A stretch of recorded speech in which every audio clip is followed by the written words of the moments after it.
Diyos na buhay. Hallelujah, hallelujah, hallelujah. Praise the Lord. Dakilang Amang Diyos na makapangyarihan sa lahat. Hallelujah, hallelujah. Sa pangalan namin pinakamamahal na Panginoong Isus. Hallelujah sa oras tumahal na Pinoon. Hallelujah sa pangladalangin na iyong hinirang propeta sa uling kapanahonan. Aming kagalang-galang at minamahal na Pastor Wildis Almeida. Hallelujah, hallelujah. Dalangin ko Diyos, ikaw po mahal na Pinoon, magbukas sa paunawa ng bawat isa. Hipuin mo, mahal na Panginoon, kanilang mga puso. Ipaunawa mo sa kanilang ebanghelong kaligtasan. Sa ganang akin, wala kong magagawa. Ikaw malaping maglangis. Subala sa tatakis sa saway na magawa ng kaaway. Demonyo ng hadlang at paglangan lumaya sa mga in the mighty name of Jesus. Hallelujah, hallelujah. Praise the Lord. Everybody say praise the Lord.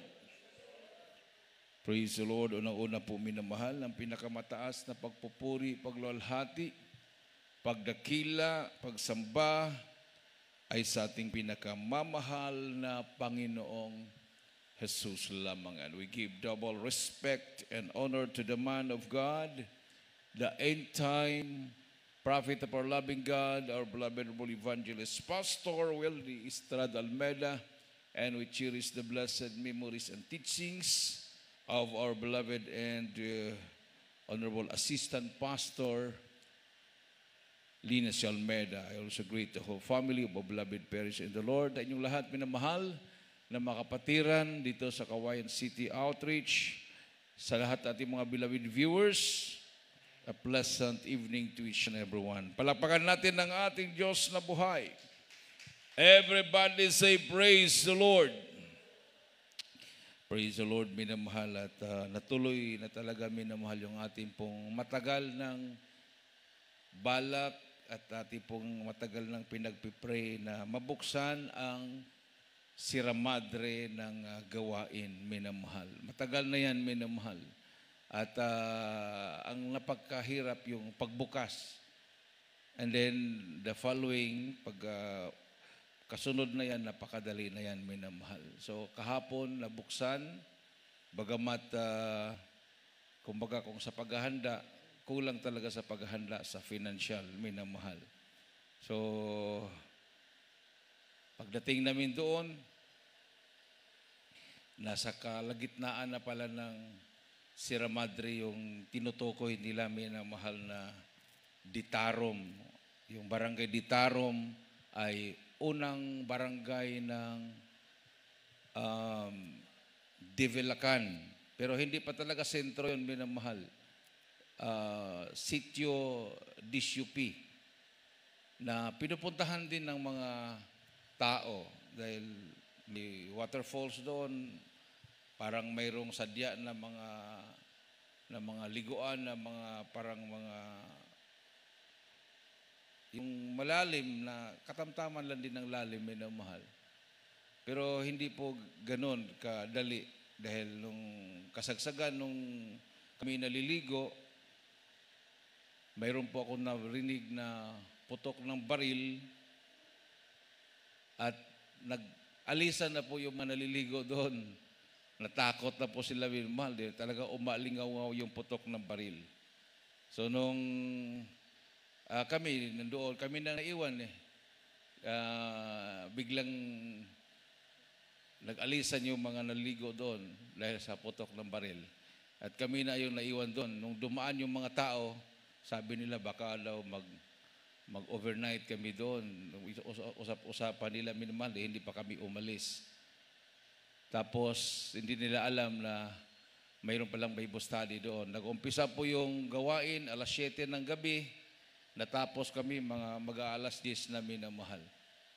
At karamihan ng mga dumadalo doon, mga Aita.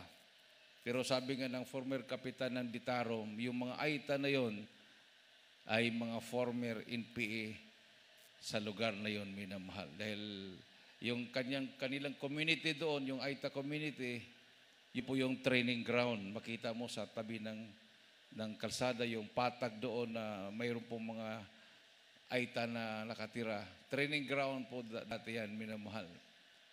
Na ayon po sa former kapitan ng barangay na yon, estimate niya mga 500 to 700 na mga NPA nagtitraining doon.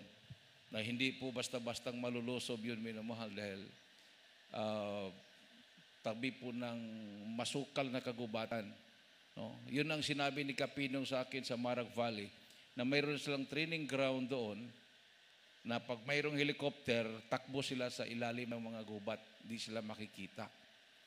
So, nagtataka sila, minamahal, dahil for the first time, napasok po yung kanilang lugar ng mga mangangaral ng salita ng Diyos. Palakpakan natin ng ating Diyos na buhay. Everybody say, praise the Lord. So welcome na welcome tayo doon. Sabi nila, pag sunod yung balik, marami na kami. Dahil hindi nga sila nakapaghanda. Dahil karamihan sa mga Aita ay nandoon sa bundok. Mga 1 linggo sila doon, o 3 araw, bago sila bababa, ibaba nila yung kanilang mga nakukuha mga ratan, yung mga buho, paanod nila doon sa ilog, at doon naman ang bilihan doon sa lugar na yon. So yung nagpaputok daw ng baril ay yung pong buyer ng ratan, yung naka-pick up. So nalasing, nag-inuman na sila doon, nalasing, pinaputok yung 45 niya, pang-alis ang daw ng kalawang, sabi niya. Para maalis lang ang kalawang. Sabi nung former kapitan, alam mo Brad, yung ginawa nung buyer na yon, kung nataon na nandito mga NPA, lagot yun. Pag interesan yung baril niya, baka madali pa siya. So, talaga namang nandyan yung pag-iingat ng mahal na Panginoon. Amen. Everybody say, praise the Lord. So, doon kami sa kalsada. Kasi walang patag doon eh. Puro bundok. Mayroon lang konting space doon. Doon sila nagbahay-bahay. Pero hindi talaga bahay. Mga tagpi-tagpi lang, minamahal. Doon lang sila. Tapos, walang ilaw, walang kuryente. Doon kami sa tabi ng kalsada. Sabi, dito na lang tayo sa kalsada. Total, wala namang dumadaang sasakyan dito pag gabi na. So, yun ang inokupay namin. Nagdala kami ng upuan. At talagang uhaw na uhaw sila sa pagpupuri sa mahal na Panginoon. Makikita mo talaga sa kanila, minamahal. Matatanda, bata, lahat sila. Talagang nagtataas ng kamay, gutom na gutom sa pagpupuri sa ating Diyos na buhay. Ating po palakpakan ng malakas na palakpak ang ating mahal na Panginoon, minamahal. So ito po yung ating misyon. Sabi nga ng Biblia, mapalad ang paa na umaakyat sa mga kabundukan at nagdadala ng Ibanghilyo ng kapayapaan. Amen. Everybody say, praise the Lord. So bago kami pumasok doon, hindi ka makakapasok doon pag walang approval sa checkpoint. Kasi may checkpoint doon, minamahal. Nandoon yung Regional Mobile Force at nandoon din yung checkpoint ng Philippine Army. So, yung unang makasagupa mo, yung mayaanan mo yung Regional Mobile Force na checkpoint ng police. So, interview muna, sharing muna sa Word of God, at ang magandang balita dahil welcome po sa kampo nila ang ating banal na gawain. Amen. So, mas maganda yan, minamahal. No? Kampo ng sundalo, kampo ng pulis, teritoryo ng NPA, nandoon tayo mangangaral ng Ibanghilyo. So, ano bang ating katakutan? Pag once na maramdaman mo yung takot, ibig sabihin, hindi ka pa tunay na dedicated sa mahal na Panginoon. Sabi nga ni Apostol Pablo, para sa akin ang mamatay, para kay Kristo ang mabuhay ay pakinabang. Masigasig nga si Apostol Pablo nung nasa relihiyon pa siya. Pinaghahabol niya ang mga Kristyano. Kung saan ang mga Kristyano, pinupuntahan niya yan, minamahal. Para hulihin at ibilanggo. Ganoon siya katapang nung nasa relihiyon pa siya. Lalo na nung siya ay nasa Panginoon na. Hindi siya matatakot mamatay alang-alang kay Kristo. Amen. Everybody say, praise the Lord. So, kung ating pong pag-aralan ang bilang Kristyano, tayo po ay nabilang doon sa tinatawag ng mga combatant. No? Ibig sabihin ng combatant, mandirigma. Hindi tayo nabilang doon sa mga yung neutral lang, no? Neutral. O nasa comfort zone. Kung sa sundalo pa, pang-opisina. Nandoon sa mga air condition ng mga opisina ng mga malaking kampo. No? Sa Camp Aguinaldo o saan bang mga kampo o mga division o pang-opisina sila. Harap sa computer. Sila po yung mga encoders. Yung mga nasa comfort zone sila. Pero ang ating pong kalagayan ay nasa battleground tayo. Mga combatant, mandirigma. Ang ating pong kalaban ay hindi po laman at dugo. We wrestle not against flesh and blood, but against the forces of the darkness. Ang kalaban natin ay ang kapangyarihan ng kadiliman, si Satanas at ang demonyo. Amen. Palakpakan natin ang ating Diyos na buhay, minamahal. So ang ating mahal na Pinoon, so siya po minamahal ay nagliligtas sa atin in time of trouble according to Numbers o Nehemiah, minamahal, chapter 1 verse 7.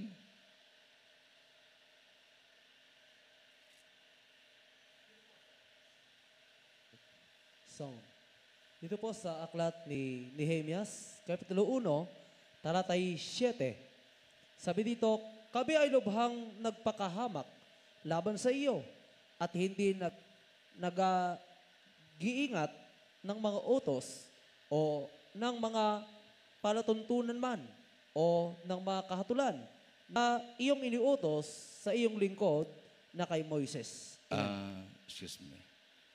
Sabi po dito sa English, the Lord is good, a stronghold in the day of trouble, and He knoweth them that trust in Him.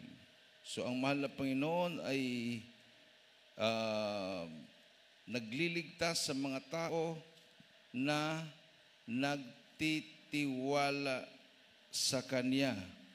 Palakpakan natin ang ating mahal na Panginoon. Nahum pala. Nahum 1:7.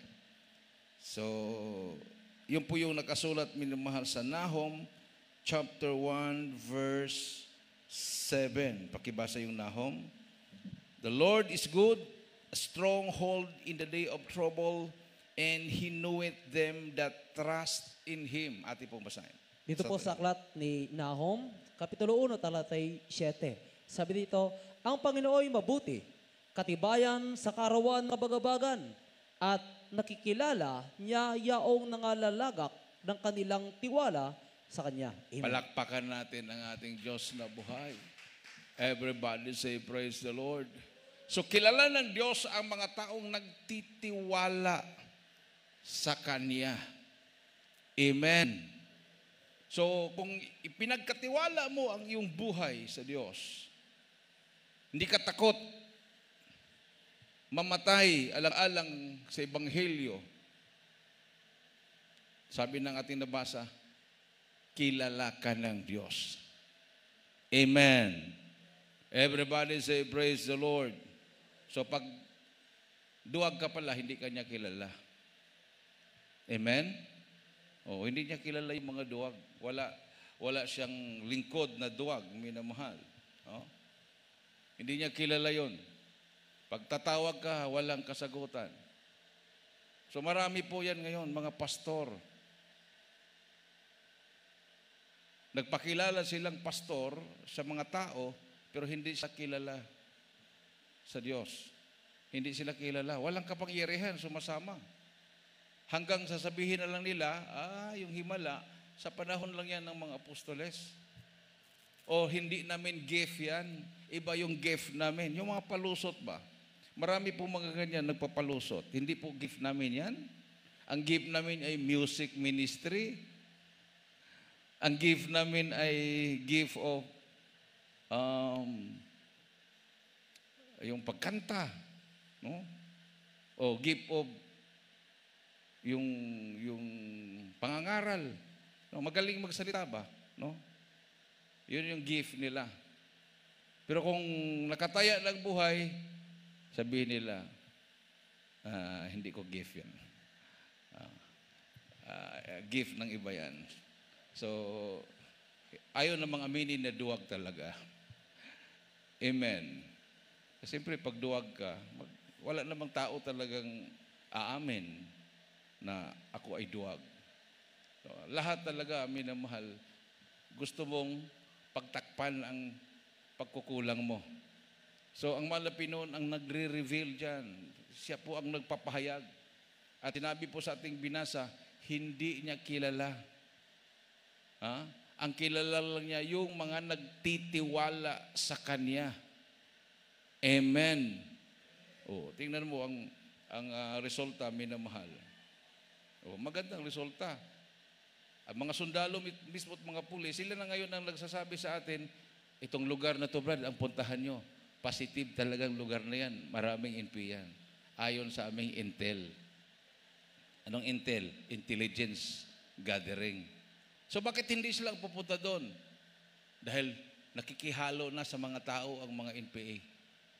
Baliktad ngayon ang NPA. Ang NPA dati, doon sa bundok, sila yung naglalakad sa mga terrain. Baliktad ngayon. Ang nasa bundok ngayon at naglalakad sa mga terrain, yung mga kabundukan, mga sundalo na at mga pulis. Ang mga NPA ngayon nandoon sa mga tao nakikihalo na. Dati ganun ang ginagawa ng sundalo at pulis. Nandoon sila sa mga tao. Nandoon ang kanilang detachment sa mga tao. O sa barangay hall, sa eskwelahan, sa mga lugar na matatao, doon ang kanilang detachment. Kayong baliktad. Ang mga detachment ngayon ng sundalo at pulis, nandoon sa lugar na walang tao. Kasi ayaw nilang madamay ang mga tao. At ang mga NPA naman, sila naman ngayon ang bumaba at nandoon na sa mga tao. Doon sila tulog, doon sila nakikihalubilo. So, inaabangan nila na musanda na aakyat sila sa bundok para doon sila mag-enkwentro, pero wala na. Nagtago na sila, parang Hamas. Di ba yung Hamas? Nagtatago sa mga sibilyan, pasok sa mga ospital, pasok sa mga moski, pasok sa mga paralan. So, binomba naman ng Israel yun kasi may Hamas doon. Halimbawa, may 10 Hamas, 100,000 naman ang sibilyan doon. So, pag patayin mo yon, damay ang sibilyan. So, ngayon, may namahal, dahil nandoon na pala ang mga NPA sa komunidad, ito yung pagkakataon natin na mahanap sila. Mangaral tayo ng Ebanghelyo sa komunidad, nandoon sila eh. So, makakarinig sila ng Ebanghelyo ng kaligtasan. Hindi katulad dati na mahirap mo silang hanapin dahil nandoon sila sa mga kabundukan na walang katao-tao. Ngayon, humalo na sila para makatago, para makakain, para makatulog. Dahil hinahalughog na ang mga kabundukan, minamahal. Yung mga lugar na hindi pinapasok ng sundalo, nandoon na yung kanilang mga detachment, nandoon na yung kanilang mga kampo. So, tayo naman ay pasok sa mga baryo, sa mga liblib na mga lugar na may mga tao para dalhin ang Ebanghelyo ng kapayapaan. Palakpakan natin ang ating Diyos na buhay. At everyday task, ito po minamahal ay araw-araw na tungkulin natin. Hindi po ito ningas kugon. Ayaw po ng mahal na Pinoon ang paglilingkod na ningas kugon. Alam po yung ningas kugon? Pag ang kugon ay sinusunog, talaga namang ang apoy, talagang nagliliyab. After a few minutes, wala na. Wala na, patay na. Wala ka na makitang apoy. So, ganun ang ningas kugon. Ayaw ng mahal na Pinoon ang ganung paglilingkod. Napakainit na paglilingkod. Tapos pagkasunod na buwan, kasinlamig ng ano ba yung mas malamig? yung snow, no? Yung snow. Kasing lamig ng mga bloke ng ice, minamahal. So sabi ng John chapter 1 verse 48, Nathanael said unto him, Whence knowest that thou me? Jesus answered and said unto him, Before that Philip called thee, when thou wast under the fig tree, I saw thee. Ate pong basahin. John chapter 1 verse 48. Dito po sa Ebanghelyo ayon kay Juan, Kapitulo 1, talatay 48. Otso. Sabi po dito, sinabi sa kanya ni Nathanael, saan mo ako nakikilala? Si Jesus ay sumagot at sinabi sa kanya, bago ka tinawag ni Felipe, na ikaw ay nasa ilalim ng puno ng igos, ay nakita kita. Amen. Palakpakan natin ang ating mahal na Panginoon. So nakita ka na pala ng mahal na Panginoon. Bago ka inimbitan ng nagbunga sa'yo, nakita ka na pala ng mahal na Panginoon. Amen. No? Sabihin natin, salamat binunga mo ako Pero bago ka in-invite doon sa nagbunga sa'yo, nakita ka na ng mahal na Panginoon. Amen. Everybody say, praise the Lord. So ginamit lang yung nag-invite sa'yo. Ganun ang nangyari. Kay Nathanael, minamahal. Sabi ng mahal na Panginoon, Before that Philip called thee, when thou wast under the fig tree, I saw thee. Nakita kita.